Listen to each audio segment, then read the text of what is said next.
तलवारबाज बहू। बचपन का शौक समझ निक्की के घर वाले उसका एडमिशन फेंसिंग कोचिंग में करा तो देते हैं, पर कुछ सालों बाद वही शौक जब उसका जुनून और सपना बन जाता है तो सब उसके खिलाफ हो जाते हैं। और लड़की के हाथ में तलवार दो ना, अब मैडम तलवारबाज बनना चाहती है। बच्ची का शौक समझ दाखिला करवा दिया, क्या पता था ये सब देखना पड़ेगा। अरे बहुत हो गई तलवारबाजी, आज से तू सिर्फ रसोई और बेलन देखेगी। पर मम्मी पापा, फेंसिंग भी फुटबॉल और क्रिकेट की तरह एक स्पोर्ट है। थोड़ी और प्रैक्टिस के बाद मुझे स्टेट, फिर नेशनल और फिर इंटरनेशनल खेलने का मौका भी मिल सकता है। निक्की की बात से भड़के हुए घर वाले आगे कुछ सुने या समझे बिना उसके घर में रहने का ऐलान कर देते हैं, जिसके कुछ हफ्तों बाद निक्की की आयुष के साथ शादी हो जाती है। ससुराल पहुंचने के कुछ दिनों बाद बहुत हिम्मत के साथ निक्की फिर वही फरियाद लिए इस बार अपनी सास के पास जाती है।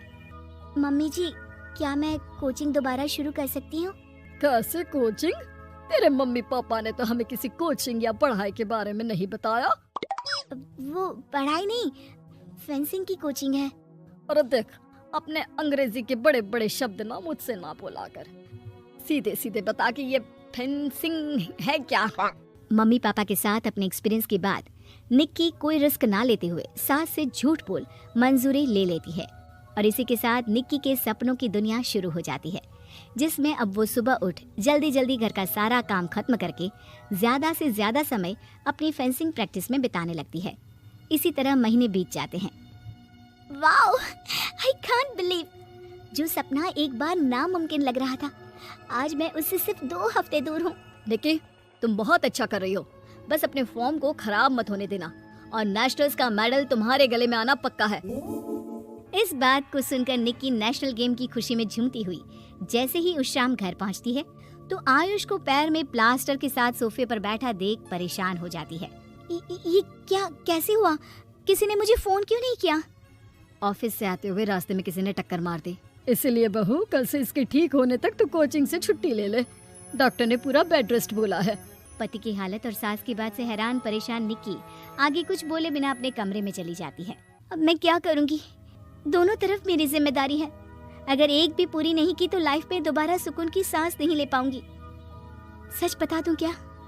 नहीं, अगर इन्होंने भी घर में कैद कर लिया तो बचा कुचा मौका भी खो दूंगी। भगवान, आपने मुझे कहाँ फंसा दिया। मन ही मन ये सब सोचते हुए निक्की घर के काम और पति की सेवा में लग जाती है। इसी तरह 1 हफ्ता बीत जाता है। बहुत सोचने के बाद भी जब कोई दूसरा रास्ता नहीं दिखता तो निक्की सबको फेंसिंग की सच्चाई बताने का फैसला करती है और सास और पति के पास आती है।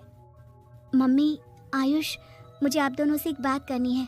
तुम्हें भी मम्मी की तरह गैस हो गई है क्या? तू भी बूढ़ी औरत की मजाक उड़ा ले, एक दिन जब तेरे बच्चे तेरा मजाक उड़ाएंगे ना तो मैं भी उनके साथ बैठकर हंसूंगी। घर का ये हंसता खेलता माहौल देखकर निक्की आगे कुछ बोल ही नहीं पाती।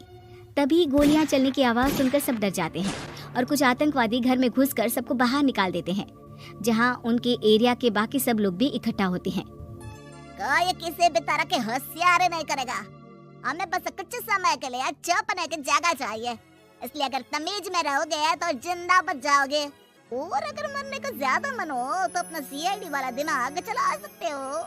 डर की वजह से कोई इसके आगे कुछ नहीं बोलता। कुछ घंटे इसी तरह आतंकवादियों की कैद में बैठे रहने के बाद निक्की की सास गुस्से में चिल्लाने लगती है। और तुम कल मुंहों को आम लोगों को परेशान करने के अलावा और कुछ नहीं आता क्या? मैं कहती हूँ, अरे एक एक को मेरी बद्दुआ लगेगी, कोई जिंदा नहीं बचेगा। ये अब क्या कर रही हो मम्मी? सॉरी, वो परेशान हो गई इसलिए कुछ भी बोल दिया। प्लीज इन्हें छोड़ दीजिए, आप कुछ नहीं बोलेंगी। अरे तू डरपोक की तरह इनसे माफी मांग रहा है, कुछ तो अपने पापा के गुण ले लेता। अगर आज वो यहाँ होते तो इतनी देर में सबका गला काट चुके होते। क्या मतलब? नहीं मम्मी, प्लीज दोबारा वही सब शुरू मत करना। आखिर कोई मुझे भी बताएगा कि बात क्या है। तेरे ससुर जी अपने समय के सबसे बेहतरीन और उम्दा तलवारबाज थे, कोई कितनी भी बड़ी बंदूक या कितने भी ज्यादा हथियारों के साथ उनके सामने क्यों ना आ जाए, सबको एक एक करके चित कर देते थे। वाह, ससुर जी और क्या क्या करते थे? निक्की का इंटरेस्ट देख सास उसे ससुर जी और उनकी तलवारबाजी की कहानियां सुनाने लगती है, जिन्हें बहुत देर तक सुनने के बाद अपने आप को रोक ना पाते हुए निक्की आखिर उनसे तलवार के बारे में पूछ ही लेती है। मम्मी जी, क्या पापा जी की वो तलवार आज भी आपके पास है? अरे इन्होंने अपने बेटे से ज्यादा उस तलवार से प्यार किया है तो फेंक कैसे देती, संदूक में संभाल कर रखी है।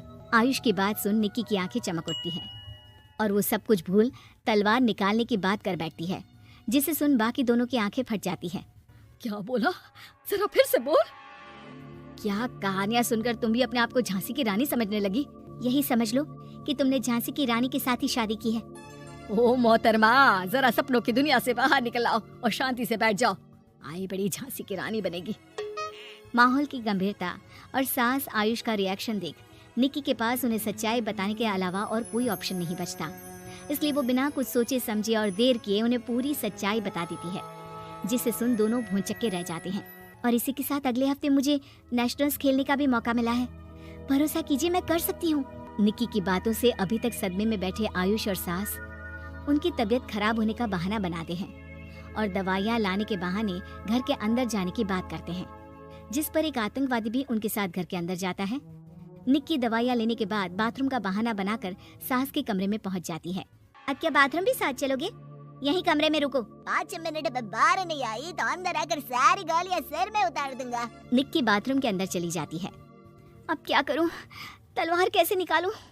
मुझे किसी भी तरह इससे छुटकारा पाना होगा। सोच निक्की, जल्दी कुछ सोच। कुछ देर परेशान बाथरूम में इधर से उधर घूमने के बाद निक्की की नजर फर्स्ट एड बॉक्स पर पड़ती है और वो तुरंत उसमें से कैंची निकालकर उसे छुपाते हुए चुपचाप बाहर निकल आती है।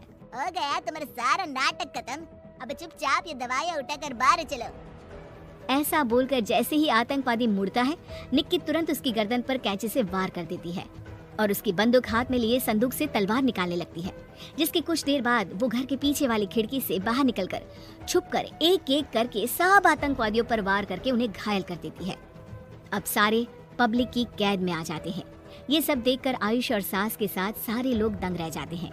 सास का सर गर्व से ऊंचा हो जाता है। मेरी बहू सिर्फ नेशनल्स नहीं, इंटरनेशनल भी खेलेगी। हाँ।